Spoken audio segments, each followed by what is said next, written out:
Hello and welcome to Better Ways and Better Days by EcoDhaga. This is a podcast, and here we try to introduce more sustainability towards people who want to adopt sustainability. And I am Shelly Arora, your host for today's evening. Thank you all for joining us. And we keep talking about being eco-conscious and sustainable. And, when we even try to be, there are certain aspects in our lives where we're not able to do that. And I think a lot of the women here listening to us would agree with me that one of the biggest ones is cosmetics. And this is like because we're not able to reduce plastic or usage of that from our cosmetics aspect is because there are no alternatives available. And I would like to tell you all women there that there is one woman, when she couldn't find an alternative, she decided to create one. And her name is Salome Sallehy, and she's here with us. Thank you for joining us. I welcome you. Thank you so much for having me, Sherry. I'm so excited to be on your podcast and chat with you. I love what you guys are doing with EcoDhaga.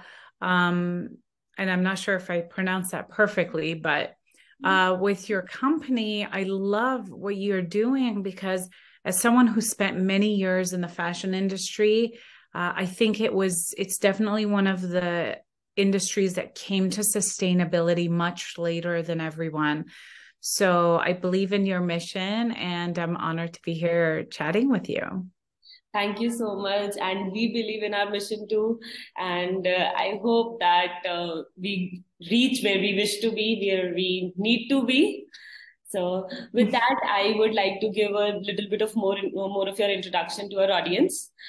Everyone, Salome Sallehy is a change maker in the beauty industry. She founded Sugar Wax, a sustainable and holistic hair removal and body care company in 2020. Determined to raise health and sustainability standards in the beauty and personal care industry, Salome has quickly become recognized for her innovation and sustainable business practices.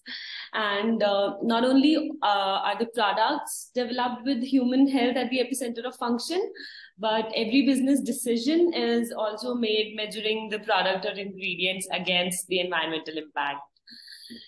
And to also make a real difference, she believed that education and information should be shared with the public to empower people and to make better choices for themselves.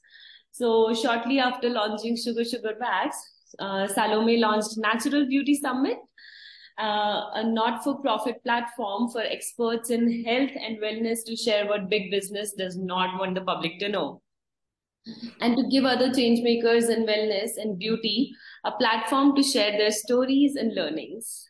Hi, Salome, again. Hello. Thank you for that lovely introduction. This is a lot that you're doing, and oh my God, I am so excited. I have not used Sugar Wax yet, and I like, is it available in India? Because I would love to order. We are shipping internationally. I'm talking to a couple of retailers in India to hopefully just get it on the ground because it's so expensive to ship international, and we're determined to save our customers that shipping fee. So hopefully coming soon to India. I would love to use that whenever it does, and would love to build another customer base for you here by letting your audience know about your brand, about your products. And with that, Salome, I would request that if I could start the questions with you. Thank you. Yes, please. I'm super excited to have this conversation.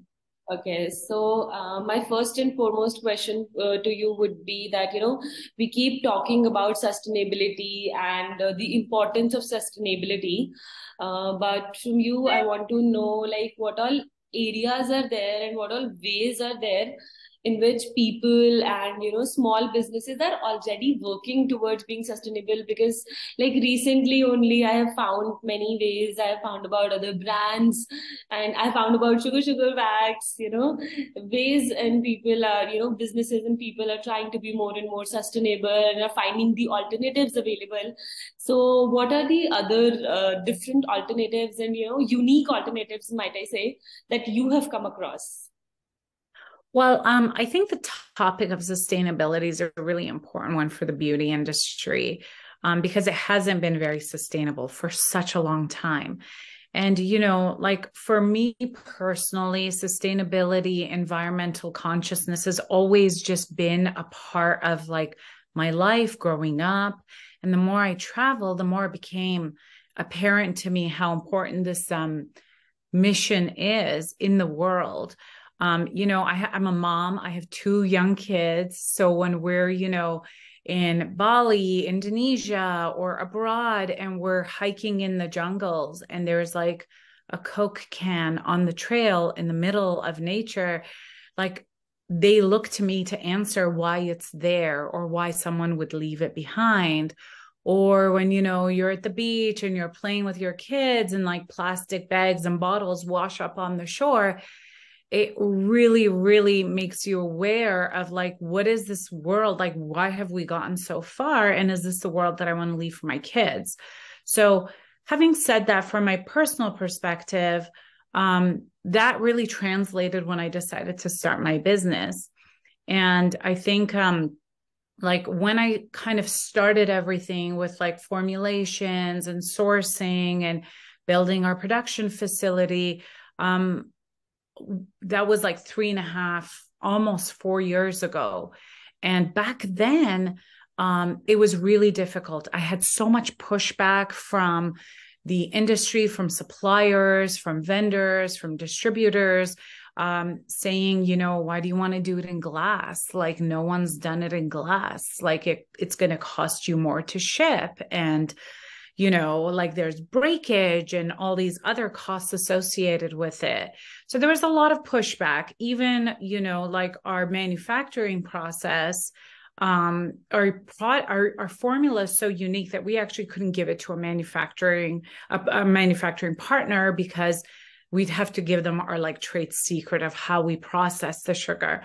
So we had to build a facility ourselves. So along that building journey, we're asking ourselves, okay, well, what is the water, environmental, carbon impact of this? If we were sourcing like chamomile for our powder, which is, a flower, where's the best place in the world to source chamomile so that we can, get what we need in terms of functionality, but also minimize that carbon footprint so it's not being shipped to us from across the world. Just making decisions like that. Also, our suppliers, our chamomile farmers, are their farming practices sustainable? So really looking at the whole supply chain, like really when you have to build it piece by piece, you're going to ask those questions if it matters to you. So from a business perspective, like I'm going to get a little bit more into, why we chose like paper and glass for packaging, how we minimize like shipping packaging to avoid breakage, but also not use products like plastics and foams. Foams are so not good for the environment. But like, as a business, I think in the last 4 years, I'm really, really impressed with how far the industry has come. Like, I think when what I started to notice is that the more indie brands that come into the beauty business, they're coming in with sustainability as like a core pillar in their business practice. And it's just table stakes for them, right? And what's interesting is that the more indie brands come in with that mindset of obviously we have to be sustainable, the sharper that contrast becomes between the sustainable and conventional businesses. And consumers are now learning more. They're a lot more conscious. I mean, part of Natural Beauty Summit's mission is that to bring that education and that information to the masses. All of our events are free and they're all online and digital. So I'm happy to share a link for your audience. But anyway, the more customers demand sustainable products and packaging, the more small indie businesses come into the marketplace with those things in hand. And the sharper this contrast becomes with the huge, like, monster businesses that, like, it's so difficult for them to change what they've been doing for, like, 10, 20, 50 years. And the sharper that contrast becomes, the more people are encouraged to keep going. And one of the things that, like, we'll touch a little bit more on is that, like, natural, sustainable products are just really, like, raising the bar in terms of efficacy and results.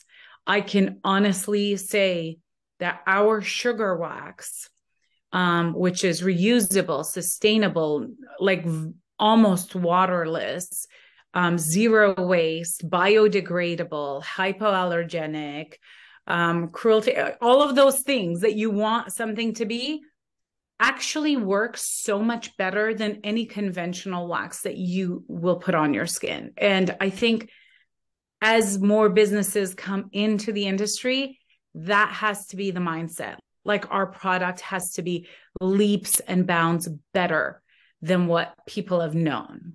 Yes.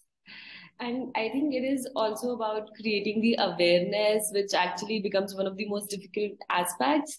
And as a business and working here, realizing, how difficult it is to penetrate this market. Like, it's just, I guess, a very simple thing from people's perspective. But from a business perspective, you might convince them to be more sustainable, but it is very difficult to tell them the value point of the amount that they're spending on it. People think that if it is recycled or it is reclaimed, it should be cheaper. But Yeah. and it is very difficult to make them understand the value that they're actually getting out of it. The overall amount, the overall value that they're getting is actually they're paying less. So, but they think from, they say that, we get a new one for this amount. Why should we pay you?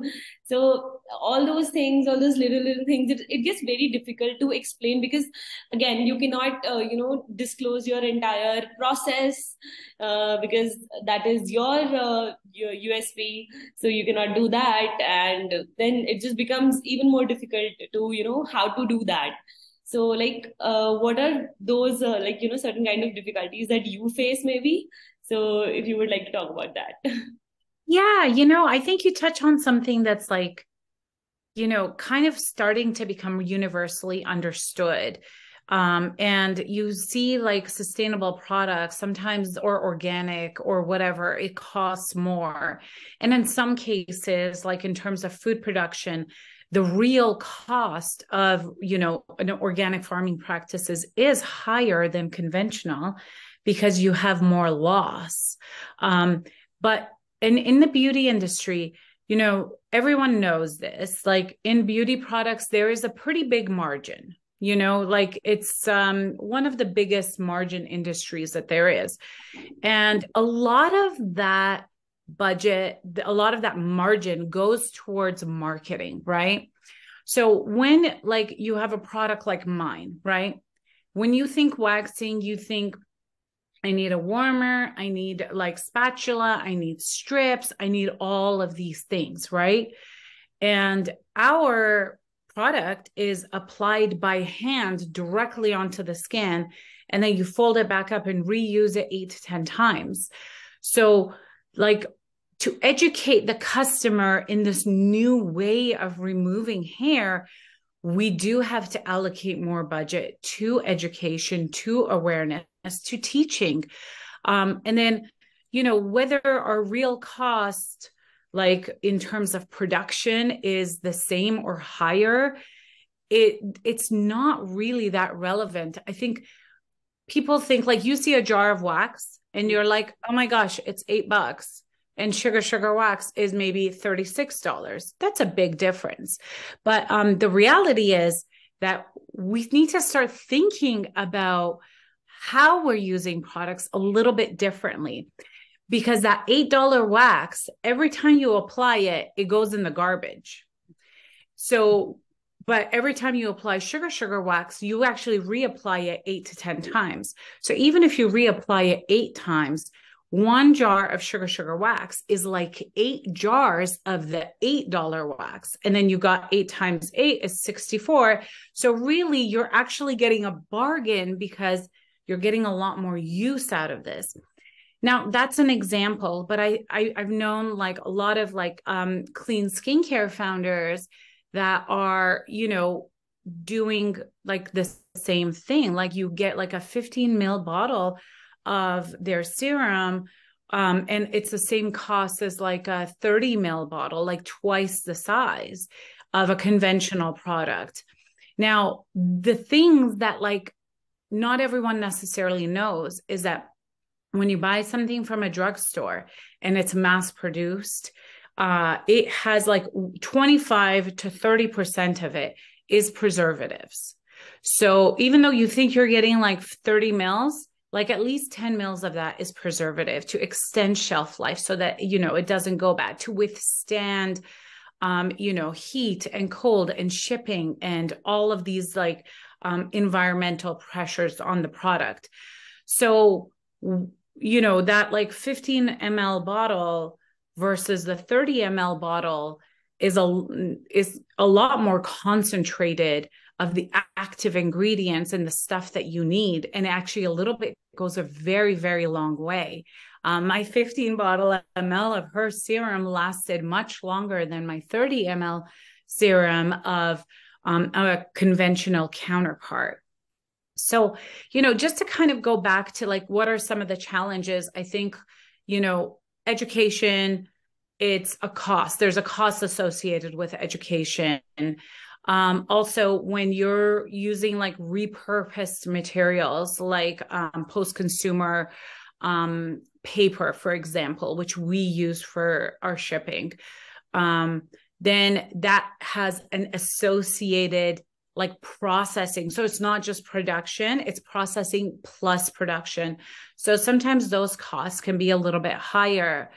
But as consumers, I think it's helpful like to start just thinking about like the products that we use, how we use them, and what are we really paying for differently.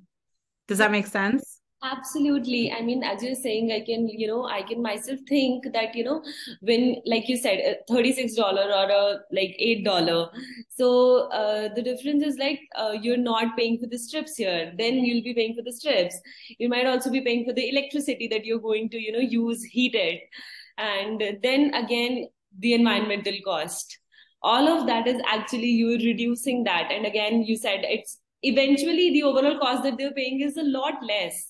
So Yeah. that is what people are not calculating. People are not understanding it's just 100 ml and 100 ml, and one costs 8 and one costs 30. That is what they're seeing. So, so not everything that is visible to the eye is, 100% accurate. I think as consumers, we just have to start asking the questions of like, what does this mean? You know what I mean? Like, yes. It's not just about the cost, it's about the process. And then you know what? That like $8 wax is not going to work as well as the $36 one, which is the equivalent of, and then it ends up costing you $64 by the time like it's said and done when you're comparing apples to apples. So I think like in beauty, especially, we're just used to like knowing what to do. You buy an eyeliner, it doesn't matter what's in it, you're going to apply it the same way. You buy a skin cream, you're going to apply it the same way. But the reality is that now there's like a whole slew of like new techniques, products, applications that are coming out in like from cosmetics to skincare to body care, hair removal, that like the consumer, whether they like it or not, they're going to have to start learning to do things differently. Yes. And, just a little effort, like I would tell you that I've very recently started using menstrual cups. And to realize that, the overall cost that, even as the money amount, I'm paying a lot less. It is a lot cheaper than, what I was paying for the pads. And then again, it is so much more comfortable. It just, once you try it, you have to at least try. That is what, I guess all the small businesses are asking, like at least try the product and then you can choose. But And I love that example because the menstrual cup is the perfect example of something that like costs more than like a bag of like pads or whatever up front, yes. But you have it for years. And like within 6 months, it's already paid for itself twice. You know what I mean?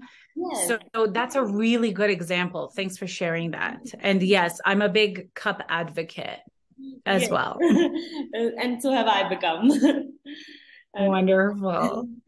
So, okay, so I would ask you this one other question that, as individuals, like I have recently started being more and more sustainable and, thinking about the environmental and the little things that I do. So, like, I have also started doing, we get these milk packets at home. So, I found a place that, you can send them to directly.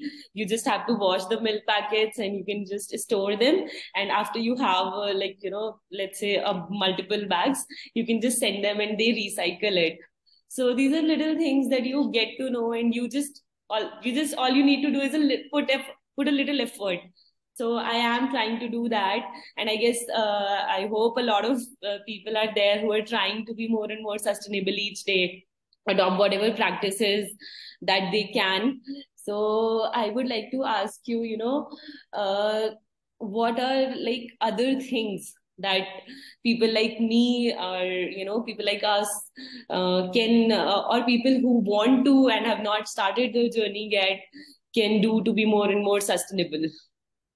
Oh my gosh, I love this question because I think it's easy to talk about like how we can do more, how we can be more sustainable. But it can also feel really overwhelming. There's so much information and sometimes it's conflicting. I think like, the most impact is the most frequent uses, right? So like, what are some of the things that you use every day? Like food is a great place to be sustainable.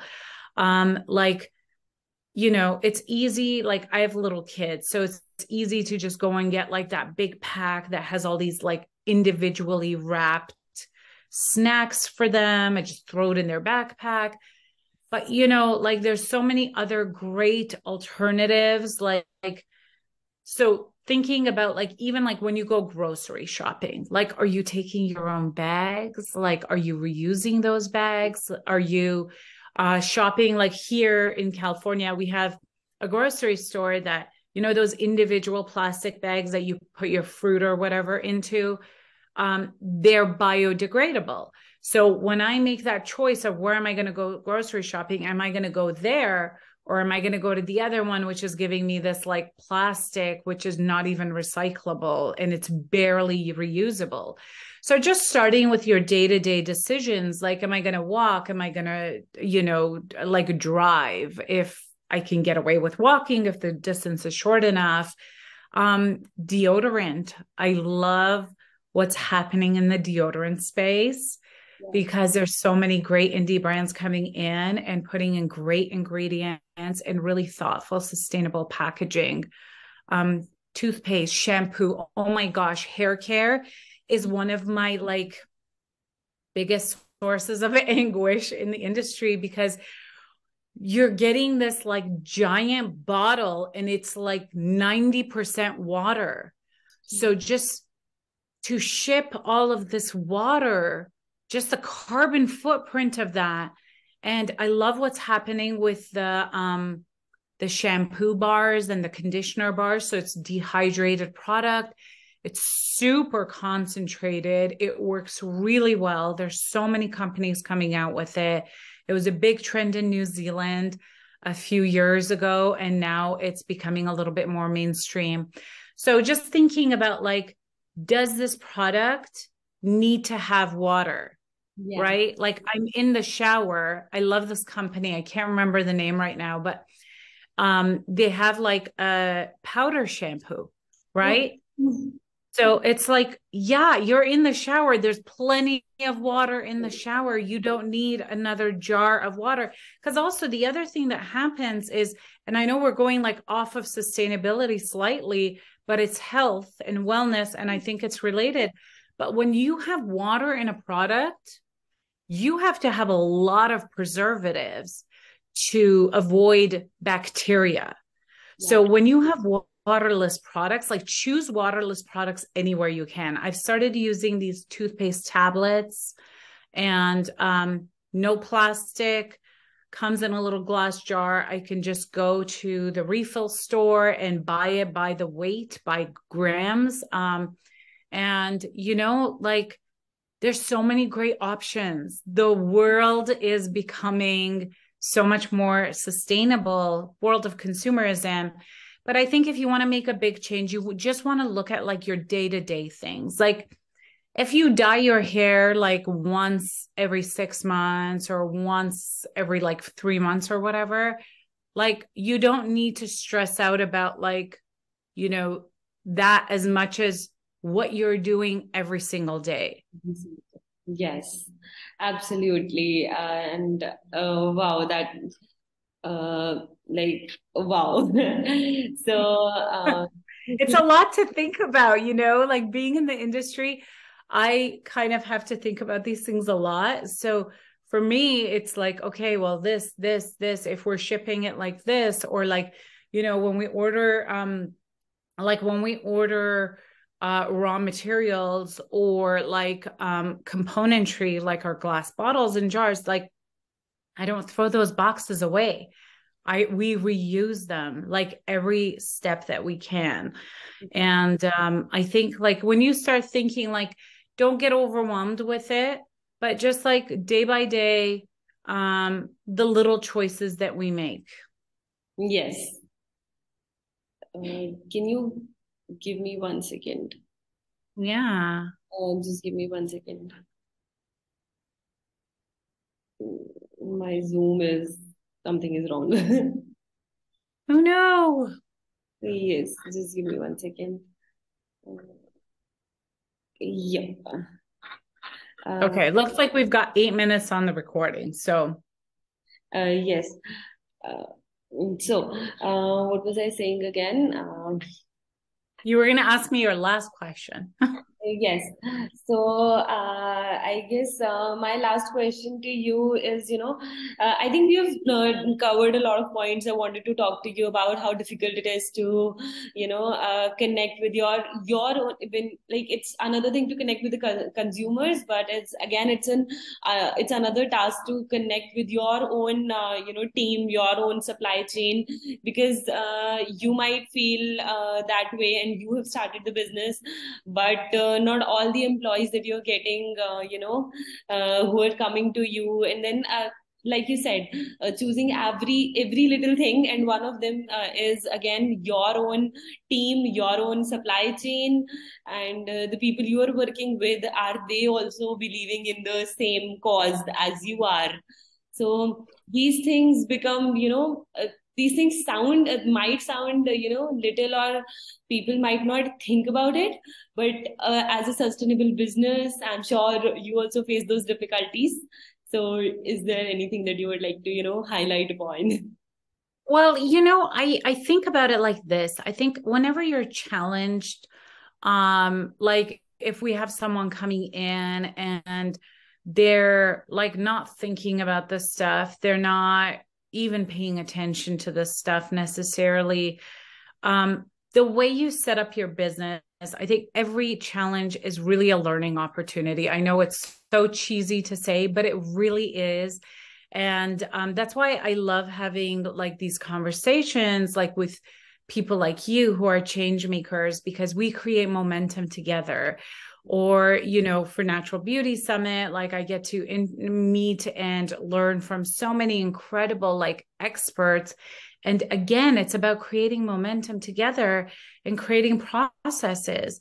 You know, like when you go to like your auntie's house, like she's got a rule about shoes. You know what I mean? So Yes. when you go there, you're going to find out real quick where the shoes are taken off. Yes. So, and it's the same thing, I think, with a business. I think when people come in, a lot of people that I work with are kind of surprised by the extent to which we go to not create waste. Yeah, really. Like we don't even have garbage service in our facility because we hardly ever have any actual garbage. So we go out of our way to be zero waste. But you know, and the industry, like I think the more, like if you believe in something like I do, and you're kind of designing your life and your business around this belief, people who come within your circle are going to either like it or not like it, but at the very, very least, they're going to learn about it. And that's, I think, one of the biggest challenges in our time right now is people don't know what they don't know. You know, like I have so many people who are like, oh my God, I had no idea. Like I used to love perfume. Yes. And it's like, I think it's cultural, you know, like my mom always wears perfume. My dad always wears cologne. So like I loved perfume. And like once I've learned about what's in it, I've stopped using it altogether. So I use more like, but now you have amazing companies that are coming out with like non-toxic natural perfumes. And like the environment is changing. But a lot of people don't know what they don't know, which is why, to kind of go back to what you're doing, Shari, is this is why what you're doing is so important, because people need to hear and learn and hear different perspectives. And then that makes you start questioning, like, you know, why do I make the choices that I make? Like, how am I thinking about hair removal? How am I thinking about makeup? You know, like I obviously have some makeup on, and you know, I choose brands that are using clean ingredients and have sustainable business practices. And I really think that that is the future. Like major retailers like Sephora are moving in that direction. Target, like huge American retailers, are now putting a stamp on products that are sustainable. Yes. So it's a really exciting time to be in it. Like there's the pushback that I had like 4 years ago, like has diminished greatly. And the last packaging show I went to, the first packaging show I ever went to, there was like 2 glass suppliers. The last one I went to, there was more than 10. So it's definitely growing. Yes. And we are so glad to be a part of it. And I mean, I totally understand what you're saying. And I think sustainability today has become such a buzzword. And so people also are not, a lot of people are not asking the question, and they should start asking the question that how all, you know, what all are you doing to be more and more sustainable to every sustainable business brand as well, so that they also know, you know, what if they're paying for something being sustainable, they're actually paying for it, or you know, they're actually buying or using something sustainable. So because a lot of people also, you know, think that I have come across such people, you know, who say that okay, you a lot of brands say that they're sustainable, but you don't know how sustainable they are, so what is the point of paying that cost? And so it is, I totally agree with that. You don't know how sustainable they are, but you have to ask the question instead of just saying that, you know, you should not buy from them. Ask the questions. Yes. Ask the And questions. you know what? One of the hacks I would love to share with your audience that I found that there's a real direct correlation is when you have a company that is like, has all the greenwashing on their like packaging. Ooh, we're so sustainable and eco and this and that. First thing I do before like, looking at everything is first thing I do is look at ingredients. Yes. One of the things that I have learned is that companies that use crappy, not good for you ingredients like phthalates and I can't remember Yes. all of them, but you know what I mean? All of the bad ingredients, they also are not authentically sustainable. If a company cares about the environment, they're also caring about what they put in their product that's going to end up in our rivers and waterways. So that's always a good way to go. If you can just get to know what the like sulfates, 10 bad ingredients are, and if you don't see them on the label, they're more trustworthy than the company that like, has all kinds of stuff, but it's not real. Yes, what I can recall is that recently I was buying this packet of brown bread. So it is supposed to have less refined wheat, and actually it had more. I was buying, I saw the ingredients, and I was like, okay, this was not actual brown bread. So Yeah. and so I realized that, and my roommate cannot have that much refined wheat, and that is why I do check that. So, but a lot of people just buy, by the name of brown bread, and they're thinking that they're buying something healthier for themselves, but it is actually, it might not be that way. Like on the note of bread, like I think food is a great place to start looking at sustainability. One of the things that I learned about brown bread is that brown bread means that the germ on the wheat stays on the wheat grain and it's processed with the germ on it. However, the germ on the wheat is what like where all the living, like that's how it germinates. So in order to prevent a grain from germinating, you have to spray it with so many like biocides that like, yeah, sure, you're getting the germ, but you're also getting a lot of toxic chemicals that are designed to kill living things. The irony. Again. So exactly. I mean, if a product is marketed a certain way, they have used some marketing techniques. They might be, you have to consider the fact that, they might be hiding or, not telling you the entire thing. So even if they're not lying, they're not giving you the entire truth as well. So you have to understand that. You have to ask for the entire truth behind any product that you're consuming. So it is all about, consuming consciously, not, buying better. So that is yeah. And I think I think that we have to also give ourselves a little bit of credit and trust our own instincts, because sometimes you'll see something and you're like, really? That's sustainable? That initial reaction, that's very telling of whether it is or not. So, just trust your instinct a little bit. Get to know some things about like ingredients, and just ask yourself the questions of like, what I'm using, like, is this good for me? Is this good for the planet? Yes. And the good news is that there are a lot of really great options in the market now that are more sustainable, and going back to our roots and using more natural ingredients. And it does mean that we do have to learn and relearn maybe some old traditions and customs and practices and processes, but I really think it's worth it. Yes. And, to say, like you said, that, you are answerable to your kids. And a lot of our generation is. And, when you're answerable to your kids, if you have not done it yet for yourself, do it for your kids and, for your future generation.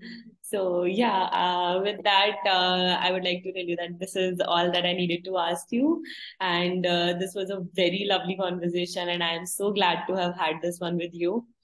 And Thank you so much, Shari. It's I'll been really have, fun yes. getting to know you and your organization and sharing my story. And I really hope that I see your product somewhere in the market and I get them. So I'm Hopefully really excited. soon. Yes, hopefully soon. Really wish you the best for that. And Thank you. this has been great talking to you. Likewise. Have a wonderful day, and we'll definitely be in touch. Yes. And thank you again for doing the work that you do. Yes, and thank you for doing what you're doing and for having this conversation with me. It was lovely meeting you. Likewise. And thank you guys, the audience, for joining us and listening to Yes. us, talk about our passion. And you know where to find me, sugarwax.com. And with that, I would like to tell the audience that we are EcoDhaga. We are a sustainable fashion brand, and you can check us out at www.ecodhaga.com. And thank you so much for tuning in. Have a great day. Bye bye.